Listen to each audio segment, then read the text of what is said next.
네, 반갑습니다. 우리 필라한디옥 교회, 주의 몸된 교회, 하나님의 은혜와 크신 평강이 여러분 모두에게 함께 하시기를 바랍니다.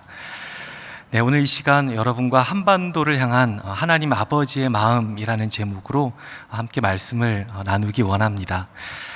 소개해 주셨던 대로 저는 학교에서 학생들을 가르치고 있는 교수이지만 또 한편으로는 목사이기도 합니다. 제가 특별히 북한 선교로 하나님의 부르심을 받게 된 계기는 제가 하나원이라는 곳에서 사역을 시작하면서부터였습니다.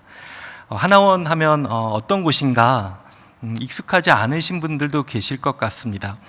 이것이 고아원인가 양로원인가 이렇게 생각하실 수도 있는데, 하나원이라는 곳은 북한을 떠난 우리 탈북하신 분들이 한국에 갓 들어오시게 되면 국정원 조사받고 그 다음에 교육을 받게 되는 통일부 산하 국가 기관입니다. 그곳에 오셔서 남한의 정치, 경제, 사회 문화에 대해서 배우시게 되는데, 마치 군대처럼 주일이 되면 기독교, 또 천주교, 불교 이렇게 예배를 선택해서 참여하게 됩니다. 저는 특별히 그 안에 세워진 하나교회 담당 목사로서 우리 탈북민들을 만나고 많은 경우에는 평생 처음 만나는 이제 목사인 거죠. 그리고 저를 통해서 예수 그리스도의 복음에 대해서 처음 소개받고 함께 또 기도하고 나누는 그런 사역을 감당했습니다. 제가 그 사역을 하면서 하나님께서 주셨던 많은 은혜들이 있었는데, 특별히 축복이 있었는데, 그 중에 어떤 것이 있냐면, 이분들의 이야기를 듣고 특별히 저는 남자 하나원에 있었거든요. 강원도 하천에. 러시아 벌목공으로 또 중앙아시아 곳곳에 흩어져 있다가 어렵게 한국까지 오신 분들, 이런 분들 참 많이 만났습니다. 이분들의 다 거칠어진 손 붙잡고 함께 기도하다 보니까 이분들의 시선으로 좀 세상을 바라보게 되었던 것 같습니다. 이분들의 시선으로 저 북한 땅을 바라보니까 북한 땅이 얼마나 망가지고 어그러진 곳인지, 얼마나 하나님의 회복이 필요한 곳인지를 제가 보게 되었습니다. 근데 또 한편으로는 저 북한 땅도 사람들이 사는 곳이구나. 우리 탈북하신 분들 마음 가운데는 고향 땅에 대한 추억도 있고 또 사람들과의 정겨운 기억들도 있었던 것을 제가 보게 되었습니다. 근데 무엇보다도 저는 특별히 우리 탈북하신 분들의 시선으로 우리 한국 사회를 많이 보게 되었던 것 같습니다. 우리 한국교회가 탈북하신 분들을 나름 환대하고 열심히 섬기지만, 많은 경우에는 너무나 성급한 마음으로 이분들을 제대로 이해하지 못하고 품지 못하고 때로는 배제하고 차별했던 그런 모습들도 보게 되었습니다. 그러면서 이분들이 많은 경우에 교회를 떠나가시는 모습들을 보면서 가슴 아파할 수밖에 없었습니다. 그렇게 보니까 하나님께서 저에게 주셨던 마음이 무엇이었냐면, 우리는 늘 탈북민들이 빨리 변화돼야 된다, 빨리 남한화돼서 이 사회에 잘 적응해야지, 그렇게 얘기하는데, 아니 어쩌면 먼저 우리가 변화받아야 되는 것이 아닌가. 아니 복음 안에서 우리 탈북민과 또 우리 한국 사람들이 함께 변화받아야 되는 존재가 아닌가라는 것을 배우고 확인하게 되었습니다. 제가 그렇게 하나원에서 몇 년 사역을 한 다음에 특별히 저에게 이 북한 선교에 대한 하나님의 부르심을 또 한 번 확인할 수 있는 그런 특별한 계기가 있었습니다. 화면 띄워주시면 좋겠는데요. 네. 제가 한 기사를 우연히 어느 날 인터넷을 보다 보니까 보게 되었습니다. 근데 기사의 제목이 기독교인들로부터 뺏은 성경책 거에게 팔아 라는 그런 제목이었습니다. 이게 도대체 무슨 내용일까 하고 제가 클릭을 해보니까, 북한 안에 있는 보위부원들이 북한에 숨어있는 지하교회 성도들이 보던 성경책과 여러 가지 기독교 서적들을 압수해서 외화벌이 목적으로 중국에다가 내다 팔고 있다라는 그런 기사였습니다. 그리고 그 내다 팔고 있던 그 기독교 서적들을 구했다라는 그런 신문 기사를 제가 보게 되었습니다. 근데 이 신문 기사에 보게 되니까 두 책의 사진이 있었습니다. 혹시 보일지 모르겠어요. 네. 두 책이 이렇게 딱 있었는데 왼쪽 책은 김건호라는 분이 쓰신 성경일람이라는 책이더라고요. 1934년에 평양에서 쓰여진 책이었습니다. 근데 제가 이 책의 저자를 보는 순간 너무나 깜짝 놀라게 되었습니다. 왜냐하면 김건호 목사님은 바로 제 증조 할아버지셨기 때문에 그렇습니다. 제 증조 할아버지께서는 일찍이 예수님을 믿으시고 또 평양신학교를 가시고 그리고 평양에 있는 총회 교육부에서 특별히 성경을 가르치고 성경 공부 교재를 쓰는 그런 사역을 감당하셨습니다. 그러다가 해방 이후에 이제 남쪽으로 내려오셔서 또 교회를 섬기시게 되었는데 바로 일제강점기 그 한복판에 평양에서 우리 성도들에게 예수 그리스도의 복음 성경책을 가르치는 그 책을 집필하셨던 것이 몇 년이 지났나요? 한 90년 만에 이렇게 세상 밖에 나오게 된 것을 보게 되었습니다. 재작년에 저는 한 고서적 책방에서 이 책의 이 34년판은 제가 찾을 수가 없었고요. 1956년판을 찾게 되었습니다. 그리고 그 책을 딱 펼쳐보니까 다음 한번 넘겨주시면 그 서원에 이렇게 나와 있었습니다. 성경은 모든 믿는 자의 유일의 영적 양식이올시다. 그런 고로 우리 신자는 날마다 가정에서 읽고 또 주일마다 교회당에 나가서 배웁니다. 그 밖에 기회를 얻는 대로 사경회나 성경학원에 출석하여 성경을 연구하며 다른 여러 가지 방법으로 성경을 상고하는 것이 신자의 한 큰 의무올시다. 네, 어떻게 좀 북한식 말투가 느껴집니까? 여기 보니까 하나님의 말씀인 성경을 읽고 또 그 말씀을 열심히 배우고 그 성경을 통해서 살아계신 하나님을 믿고 만나고 사랑하는 것, 이것이 바로 우리 믿음의 선배들, 일제시대를 살아가던 그리스도인들의 모습이었던 것을 발견할 수가 있습니다. 여러분에게 제가 이 시간 왜 이 책을 소개해 드리는가 하면 바로 북녘 땅에 있는 북한 땅의 그리스도인들도 이 믿음의 전통 위에 서 있기 때문에 그렇습니다. 하나님의 말씀이 지난 70여 년간 너무나 억압적이고 폭력적인 그 상황 가운데서도 믿음의 사람들이 말씀을 붙들고 기도하고 말씀을 읽고 말씀을 통해서 하나님을 만나는 그 믿음의 역사들이 지금까지 이어져 왔던 것입니다. 이것이 무엇을 의미할까요? 하나님께서는 저 북한 땅에서 일하시기를 단 한 번도 멈추지 않으셨다는 것입니다. 그러므로 이 시간 하나님께서도 외면하지 않으신 저 북한 땅을 우리 믿음의 사람들이, 우리 하나님을 사랑하는 사람들이, 하나님을 예배하는 사람들이 그 하나님의 마음을 외면하고 저 북한 땅을 외면해서는 안 된다고 믿습니다. 그렇다면 우리 하나님은 특별히 저 북한 땅을 어떤 마음으로 바라보고 계실까요? 오늘 성경 말씀에 보니까 누가복음 15장에 예수님께서 말씀하신 세 가지의 비유가 연달아 등장합니다. 우리가 잘 아는 대로 잃어버린 양, 그 다음에 잃어버린 드라크마, 그리고 잃어버린 아들에 대한 비유가 등장합니다. 오늘 말씀의 전후 맥락을 보니까 예수님께서 갈릴리를 떠나 예루살렘으로 가고 계십니다. 근데 그 가는 길 가운데 많은 병자와 귀신 들린 자를 만나서 그들을 치유해 주십니다. 귀신을 쫓아내십니다. 거기까지는 좋았는데 예수님께서는 한 발 더 나아가서 세리와 죄인들을 의도적으로 만나고 그들과 함께 식사 자리를 갖고 계십니다. 유대인들의 입장에서 보니까 그거는 너무 심하게 나간 겁니다. 아니, 선을 넘은 행위였습니다. 어떻게 저 예수라는 사람이 하나님의 사람일 수 있을까? 절대 그럴 수가 없어라고 비난하기 시작합니다. 그런데 예수님께서 바로 그들에게 오늘 이 비유, 잃어버린 아들에 대한 비유를 들려주고 계십니다. 그 중심에는 무엇이 있냐면 바로 하나님 아버지의 마음이 있습니다.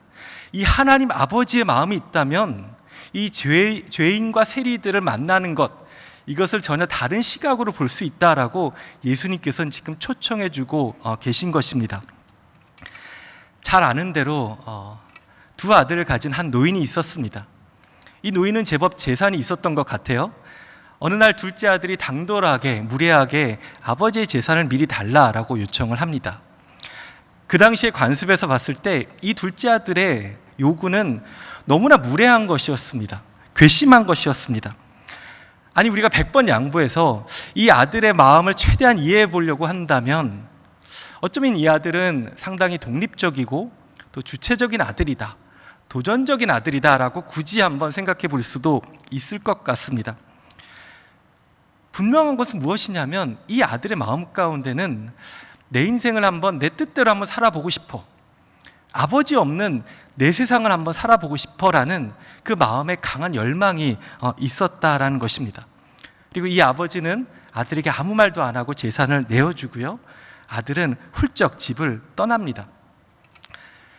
그런데 제가 이 말씀을 묵상하다가 어느 날 이 말씀 가운데 저 북한 땅이 겹쳐 보이게 되었습니다. 아니, 우리 한반도 땅이 겹쳐 보이게 되었습니다.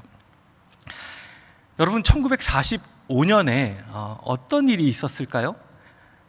잘 아시는 대로 일제강점기 36년 만에 드디어 해방을 맞이하게 됩니다. 얼마나 힘든 시간을 보냈습니까?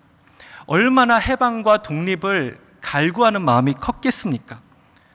하루빨리 독립해서 새로운 사회, 새로운 세상을 만들어가 보자라는 열망이 많은 사람 안에 가득 차 있었습니다. 문제는 이 열망이 한반도의 남쪽과 북쪽에 서로 다른 모습으로 나타나게 되었다라는 데에 있습니다. 분단이 찾아온 거죠.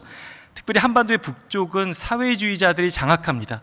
공산주의자들이 장악합니다. 이들은 자신들만의 세상, 하나님이 없는 세상을 꿈꾸면서 나름의 이상사회를 만들어가기 시작합니다. 인간이 단합하면, 우리가 의지를 합하면 새로운 세상을 만들 수 있어 라고 하면서 그 목적을 향해서 폭력과 때로는 사람을 죽이면서까지 그 목적을 이뤄가려고 나아갑니다. 그러면서 2천만 명이 넘는 북녘 땅의 주민들을 이끌고 자기들만의 길을 훌쩍 떠나게 되었던 겁니다. 북한은 이 둘째 아들과 너무나 비슷합니다. 지난 70여 년간 아버지의 집을 떠나 자기들만의 길을 지금 가고 있는 거죠. 근데 여러분, 이 아들은, 아버지 집을 떠난 아들은 어떻게 되었습니까? 세 가지 어려움에 봉착하게 됩니다. 첫 번째 어려움은 경제적인 어려움이었습니다. 13절 말씀 우리 한번 같이 읽어보겠습니다. 시작.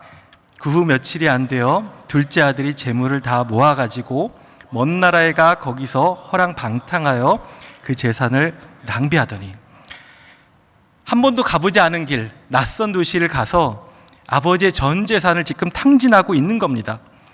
이 아들은요, 자기 뜻과 욕망대로 한번 살아가보고 싶었습니다. 그런데 근본적으로 그 아들에게 결핍된 것이 있었는데 지혜가 없었던 거예요. 아버지 집을 박차고 떠날 용기는 있었지만 자신의 삶을 건강한 토대 위에 세울 수 있는 지혜가 없었던 거예요. 경제관념도 없었고 계획성도 없었고 인간에 대한 이해가 없었습니다. 그러다 보니까 10중 8구 사람들에게 사기당했지 않았을까라고 생각해 볼 수가 있습니다. 첫 번째 어려움은 경제적인 어려움이었습니다. 두 번째 어려움, 14절 말씀 한번 같이 읽어보겠습니다. 시작. 다 없앤 후 그 나라에 크게 흉년이 들어 그가 비로소 궁핍한지라. 이 아들이 돈이 다 떨어져 가고 있는 그 시점에 그 지역에 큰 흉년이 찾아오게 됩니다. 농사를 망칩니다. 추수할 곡식이 없어요. 사람들이 굶주리기 시작해요. 환경적인 재앙을 이 아들은 경험하게 됩니다. 그리고 세 번째 재앙이 무엇이었을까요? 관계적인 어려움을 경험합니다. 이 고통을 겪고 있는 둘째 아들 곁에는 아무도 남아있지 않았습니다. 우리 16절 말씀 함께 읽겠습니다. 그가 돼지 먹는 쥐염 열매로 배를 채우고자 하되 주는 자가 없는지라. 이 둘째 아들 곁에는 아무도 없었습니다.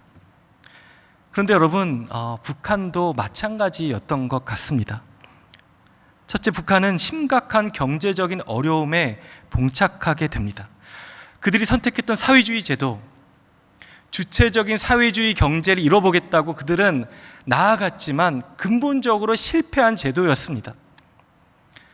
하나님께서 저 북녘 땅 가운데 주신 산하 지하 자원들을 다 동원하고 사람들을 갈아 넣었지만 결국 저 북한 체제는 잘못된 길로 완전히 실패해 버리게 됩니다. 두 번째, 북한은 환경적인 재앙을 경험하게 됩니다. 90년대 중반에 어마무시한 자연재해가 오게 됩니다.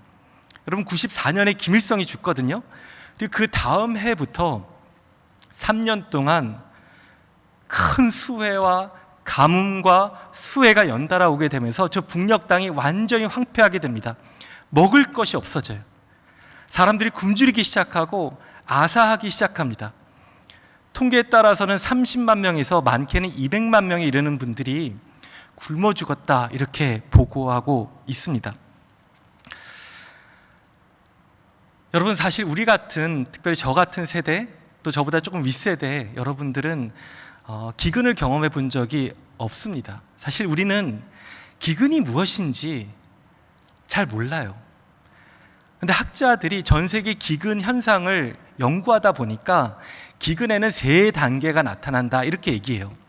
기근의 첫 번째 단계는 뭐냐면, 어떤 지역에 식량이 부족하면요, 동네 사람들이 모이기 시작해요. 저쪽 집에 누구누구 아무개네 먹을 게 없어서 지금 며칠째 밥을 못 먹었대, 굶었대. 야위어 가고 있는 것을 보면서 자기들의 식량을 나누어서 돕기 시작합니다. 1단계에서는 이타적인 모습들이 나타나기 시작해요. 오히려 힘을 결집해요. 그런데 기근이 길어지잖아요. 먹을 게 없는 시간이 한 주, 2주, 한 달, 2달 이렇게 지속이 되다 보면 2단계로 넘어가기 시작합니다. 먹을 것이 없다 보니까 사람들의 에너지가 고갈되기 시작해요. 여기저기서 먹을 그것을 가지고 이웃들끼리 서로 싸우기 시작합니다. 아니, 당장 내 자식이 굶어 죽게 생겼는데 어디 여유가 있어요. 그러면서 서로 상처를 주고받기 시작합니다. 야생동물은 물론이고 풀뿌리, 나무 껍질, 벼뿌리까지 먹기 시작합니다. 그런데 기근이 더 길어지게 되면 3단계로 가게 됩니다. 이것을 탈진 단계라고 얘기를 합니다. 마지막까지 그래도 이들을 지켜주던 보루가 있는데 가족이거든요, 가족. 근데 이 가족마저 붕괴되기 시작합니다. 노약자들이 먼저 돌아가시기 시작합니다. 자녀들이 배고프니까 엄마들이 먹을 것을 구하기 위해서 저 두만강, 압록강을 건너서 중국으로 넘어가기 시작합니다. 하지만 그들을 기다리고 있던 현실은 너무나 잔인한 현실이에요. 이 여인들을 팔아 넘깁니다. 그럼 아이들은 엄마가 한 주 후에 온다고 그랬는데 한 주, 2주, 한 달, 2달이 지나도 엄마가 오질 않는 거예요. 그러면서 꽃제비가 되어가게 되는 거죠. 이 3단계에 이르게 되면요, 어떤 표현이 있냐면 기괴한 고요함이 다가온다라고 얘기해요. 아직 숨은 붙어 있는데 그 마을에 인기척이 없는 거예요. 조용한 거예요. 저는 이 표현이 너무나 끔찍하더라고요. 북한을 연구하는 학자들은 95년과 96년이 되니까 평양을 제외한 북한 전역이 이 2단계에 들어서게 됐다라고 얘기합니다. 그리고 97년과 98년이 되면 평양을 제외한 다른 모든 지역이 이 3번째 단계, 그러니까 두만강에 가서 저 북녘 땅을 바라보게 되면 분명히 아직 사람들은 살아있는 것 같은데 고요함만 있는 겁니다. 다 방바닥에 그냥 늘어져 있는 상황. 그것이 저 북녘 땅에 있었던 일입니다. 그 당시 우리는 얼마나 풍요했습니까? 얼마나 먹을 것이 넘쳤습니까? 제 주변에 탈북하신 분들 물어보면요, 이런 얘기 하세요. 그 당시에요, 고난의 행군 때 착하고 충성된 사람들은 다 죽었습니다. 배급으로 먹고 살던 사람들이 어느 날 갑자기 배급이 끊겼는데 국가에서 딴 생각하지 마, 기다려, 배급 될 거야, 그 말을 정말 믿었던 착한 분들, 충성스러운 사람들, 선생님들, 이런 분들이 다 돌아가시기 시작하고 어떻게 해서든 비법, 밀수를 해서라도 장사를 하는 사람들만 살아남았다라는 얘기를 하고 있기도 합니다. 여러분, 세 번째 북한이 경험했던 어려움은 무엇이냐면 관계의 어려움, 관계의 결핍이었습니다. 선한 이웃이 없었습니다. 북한이 이렇게 고통을 받고 있는데도 주변 국가들은 북한의 도움의 손길을 보내지 않아요. 왜? 아니, 오히려 잘 됐다라고 생각했습니다. 가만히 내버려두면 북한 무너지겠구나, 그러면 통일이 되지 않을까라고 가만히 있었습니다. 그런데 어떻게 됐을까요? 북한은 무너지지 않고 그 모든 아픔을 북한 주민들이 오롯이 받아냈던 것을 보게 됩니다. 돌이켜보면 이것은 기근에 대한 우리의 무지함 때문에 그렇습니다. 이 학자들이 얘기하는 게 뭐냐면, 다음 한번 넘겨주시면, 그 다음이요. 네. 아무리 혹독한 기근이라도 기근 그 자체는 체제 붕괴를 가져오지 않는다라고 얘기해요. 왜 그럴까요? 왜 그럴까요? 너무나 배고프면요, 저항할 힘조차 없기 때문에 그렇습니다. 서로 먹을 것을 두고 막 싸우기 때문에 혼란이 있다 보니까 차라리 기존 권위를 더 의존한다, 이런 이야기까지 합니다. 물론 근본적인 문제는 북한 정부가 문제예요. 이렇게 지방에서 사람들이 굶어 죽어가고 있음에도 불구하고 평양에서는 아무렇지도 않은 듯이 큰 수만 명 모이는 행사하고 폭죽을 터뜨리니까 밖에서는 쟤네들 정말 힘든 거 맞아? 정말 사람들이 죽어가고 있는 거 맞아? 하면 주저하면서 도움을 주지 않았던 것을 보게 됩니다. 여러분, 어떻습니까? 집을 나간 이 둘째 아들의 모습이 저 북한 땅과 너무나 겹쳐 보이지 않습니까? 근데 여러분, 혹시 오늘 말씀에 비춰볼 때 우리 한국 사회는 누구와 닮아 있을까요? 사실 첫째 아들의 입장에서 보면 동생이 돌아왔다는 소식은 달갑지 않은 소식이에요. 아니, 저 망나니 동생이 또 왔으니까 내가 뒤치다꺼리 해야 돼?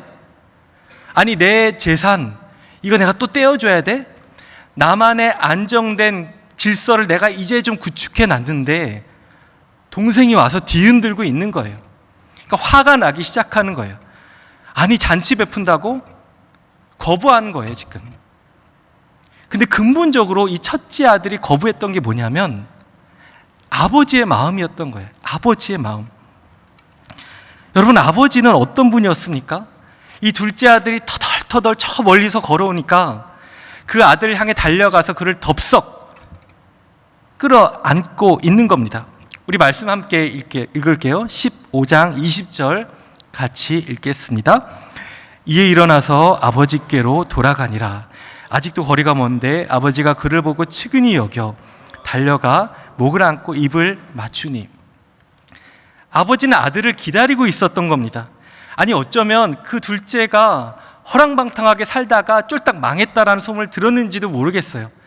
아니, 이제 집으로 돌아올지도 모른다라는 소문을 들었는지도 모르겠어요. 근데 아버지는 기다렸습니다. 둘째 아들이 오니까 그를 끌어안고 있는 겁니다. 얼마나 민망해요, 이 아들이. 아버지 그냥 품꾼으로 받아주세요. 그랬더니 아니야, 너는 내 아들이야 라고 아버지가 말씀하고 있습니다. 그리고 제일 좋은 옷이 뭘까요? 아버지 본인의 옷이겠죠. 아버지 본인의 옷을 이 아들에게 지금 입혀주고 있는 겁니다. 아들의 신분이 완전히 회복됐다라는 징표인 것입니다. 근데 첫째 아들은 이 아버지의 마음을 지금 전혀 헤아리지 못하고 있는 거예요. 그 마음은 냉담해 있는 겁니다.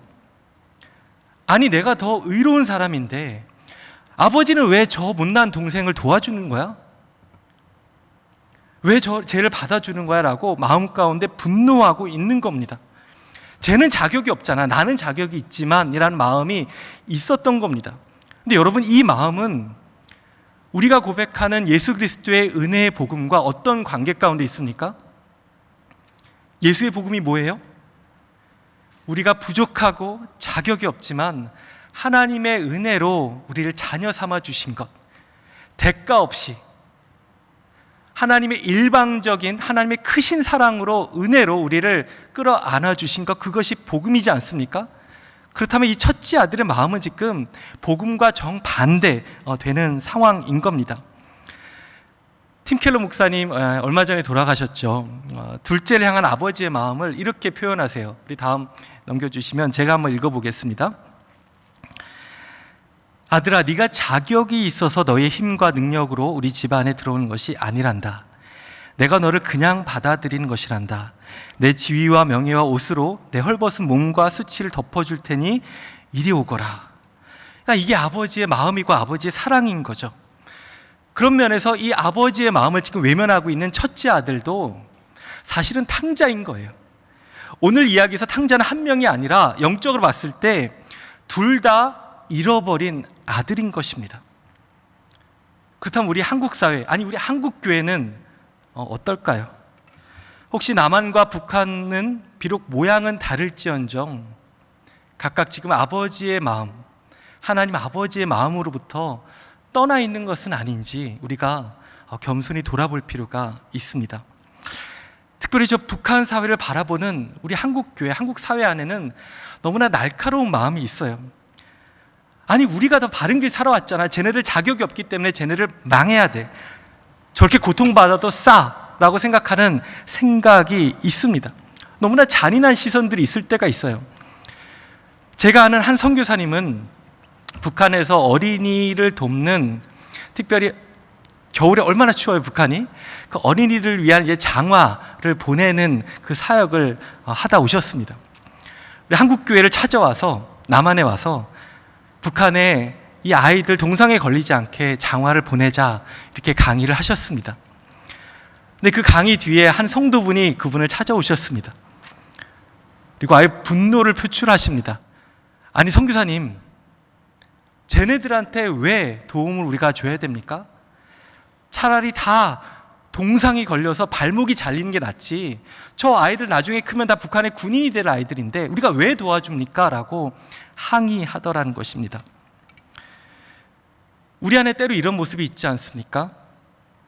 미움 때문에 사람이 보이지 않는 거예요. 아니 우리 안에 해결되지 않은 상처 때문에 고통받는 이들조차 외면하고 있는 겁니다.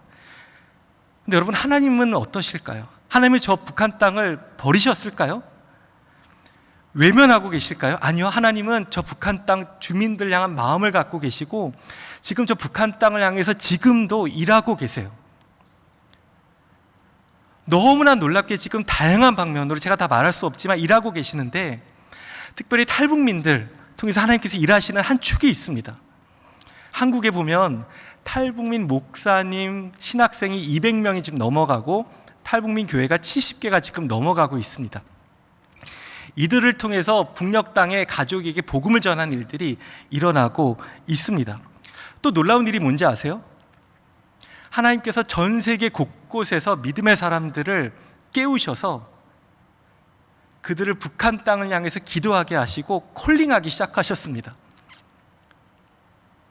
지난 20년 동안 저 북한 땅 안에 들어가서 그리스도인들이 그들과 함께 삶을 살아내면서 복음을 전하는 일들이 계속해서 있어 왔습니다. 어떤 분들은 의사로, 어떤 분들은 빵 공장, 의류 공장, 버스 회사, 이런 것들을 하면서 그들과 함께 삶을 살아냈습니다.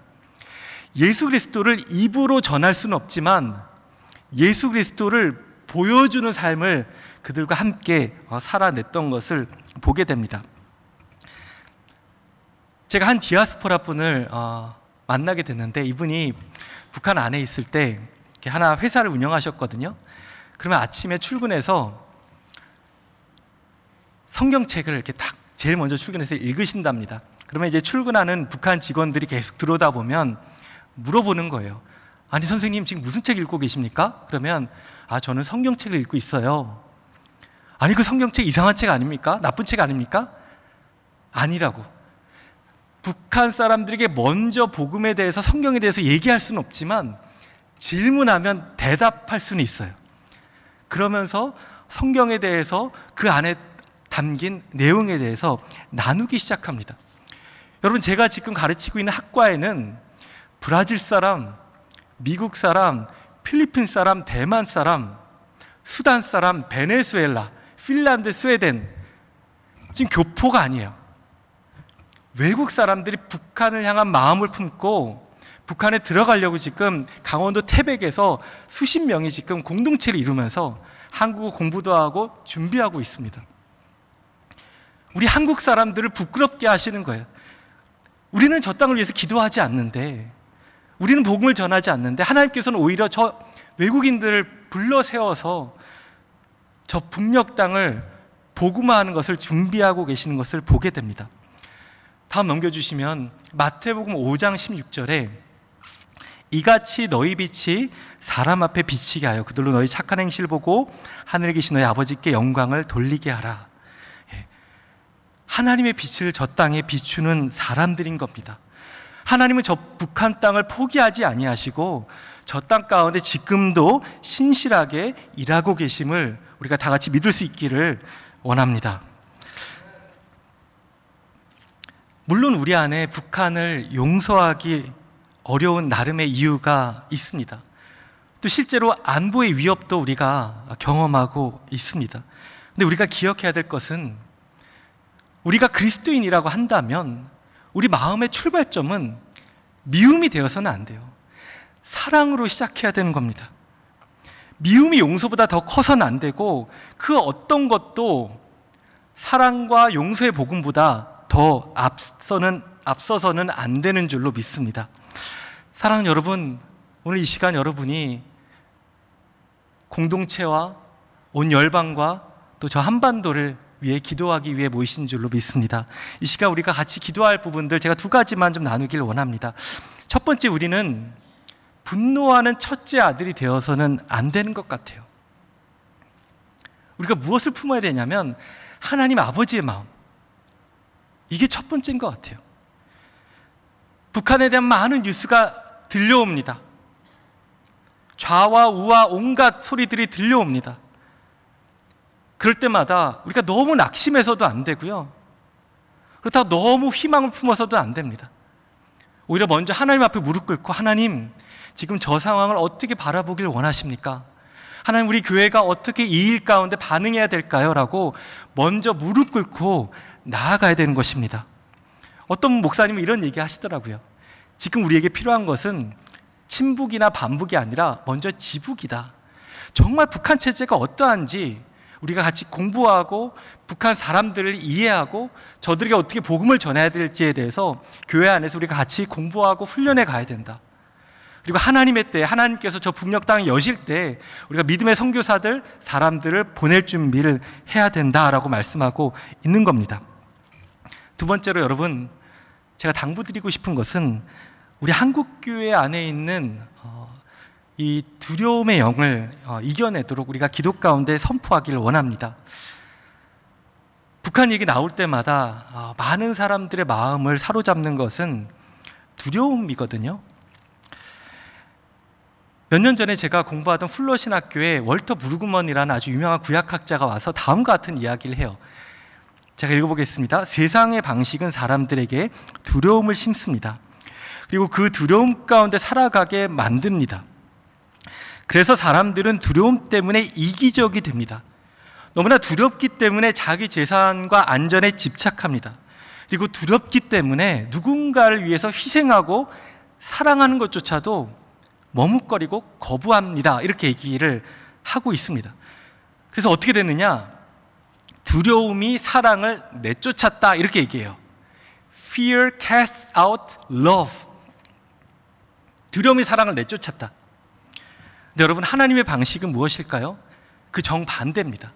요한일서 4장 18절에 보니까 사랑 안에 두려움이 없고 온전한 사랑이 두려움을 내쫓나니, 사랑이 두려움을 내쫓는다는 겁니다. 세상의 방식은 두려움 때문에 사랑을 내쫓지만 우리 믿음의 사람들의 방식이 무엇이냐?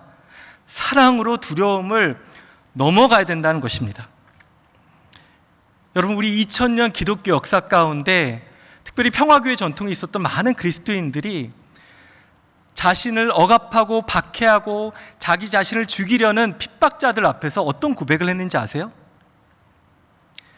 나를 죽이려는 저 사람과 나, 우리 둘 중에 한 사람이 죽어야 한다고 한다면 누가 죽는 것이 나을까? 내가 죽는 것이 낫다. 왜요? 나는 이미 구원을 받았으니까. 구원을 받은 하나님의 자녀로서의 정체성이 확고했던 거예요. 세상의 그 어떤 억압과 박해와 핍박일지언정 하나님의 자녀로서의 나의 정체성을 그 무엇도 가져갈 수 없다라는 믿음이 있었기 때문에 담대하게 그 삶을 살아낼 수가 있었던 겁니다. 우리 믿음의 사람들, 오늘날 우리 한국교회가 얼마나 많은 욕을 먹습니까? 세상 사람들이 얼마나 우습게 여기고 있습니까? 근데 이 시대 가운데 우리가 세상 가운데 선포해야 될 가장 중요한 것이 있다고 한다면 이 땅 가운데 화평을 살아내는 것입니다. 산상수훈에 화평하게 하는 자는 복이 있다. 그들이 하나님의 자녀로 부름받게 될 것이다. 이게 무슨 말이에요? 우리가 이 땅에 화평을 가져오는 삶을 살아낼 때에 세상은 우리를 통해서 우리의 아버지인 하나님을 보게 될 거다라는 고백인 거거든요. 세상을 향한 가장 강력한 전도, 이건 우리가 사랑을 살아내고 우리가 화평케 하는 삶을 살아낼 때 세상이 하나님께 돌아오게 되는 것입니다. 말씀을 마무리하겠습니다. 우리가 이 시간 기도할 수 있는 것, 우리가 사랑할 수 있는 것, 그 근원에는 먼저 우리를 찾아오시고 아무런 대가 없이 우리의 연약함과 자격 없음에도 불구하고 우리를 끌어안아 주시는 하나님의 사랑이 있기 때문에 우리가 이 시간 하나님 앞에 예배를 드리는 것입니다. 하나님께서는 이 시간 우리를 그 하나님의 사랑의 대행자로, 하나님의 화평을 전하는 자로, 우리의 이웃들 가운데, 우리의 공동체 가운데 있는 그 갈등을 화해케 하는 자로 세우셨음을 믿으실 수 있기를 바랍니다. 특별히 저 북한 땅을 향한 하나님의 마음도 그렇습니다. 우리가 저 땅을 바라보면서 기도해야 됩니다. 우리 예배 가운데 저 땅을 향한 기도가 회복돼야 됩니다. 하나님 아버지의 마음이 무엇인지, 하나님 우리에게 지혜를 주셔서 이 땅 가운데 너무나 답이 보이지 않고 이 남북한 상황을 어떻게 풀어가야 될지 우리가 다 알지 못하지만 역사의 주인이신 하나님이시라면 하나님께서 행하실 것이기에 우리가 그 하나님과 함께 동행하겠습니다. 그 고백을 할 수 있기를 바랍니다. 여러분, 우리의 이 믿음의 고백이 어떻게 보면 저 대서양에 던지는 돌 하나처럼 작아 보일지라도 결코 그렇지 않습니다. 역사의 주관자이신 하나님께서 우리 믿음의 고백, 여러분의 그 기도를 들어서 하나님께서 행하실 것입니다. 그 믿음의 고백을 붙잡고 저 북녘 땅을 향해서 사랑의 마음으로 우리가 이 시대 가운데 우리 교회가 치열하게 기도하고 준비하고 선교해 나가며 하나님의 뜻을 온전히 담아낼 수 있게 되기를 간절히 축복합니다.